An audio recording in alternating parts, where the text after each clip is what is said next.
करवा चौथ की कहानी है कि देवी करवा अपने पति के साथ तुंगभद्रा नदी के पास रहती थी। एक दिन करवा के पति नदी में स्नान करने गए तो एक मगरमच्छ ने उनका पैर पकड़ लिया और नदी में खींचने लगा। मृत्यु करीब देखकर करवा के पति करवा को पुकारने लगे। करवा दौड़कर नदी के पास पहुंची और पति को मृत्यु के मुंह में ले जाते मगर को देखा। करवा ने तुरंत एक कच्चा धागा लेकर मगरमच्छ को एक पेड़ से बांध दिया।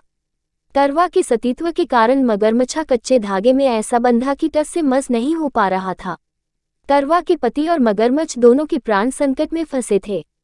करवा ने यमराज को पुकारा और अपने पति को जीवनदान देने और मगरमच्छ को मृत्युदंड देने के लिए कहा। यमराज ने कहा, मैं ऐसा नहीं कर सकता क्योंकि अभी मगरमच्छ की आयु शेष है और तुम्हारे पति की आयु पूरी हो चुकी है। क्रोधित होकर करवा ने यमराज से कहा, अगर आपने ऐसा नहीं किया तो मैं आपको शाप दे दूंगी।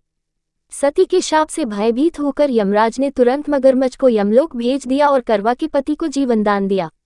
इसलिए करवा चौथ के व्रत में सुहागन स्त्रियां करवा माता से प्रार्थना करती हैं कि हे करवा माता, जैसे आपने अपने पति को मृत्यु के मुंह से वापस निकाल लिया वैसे ही मेरे सुहाग की भी रक्षा करना।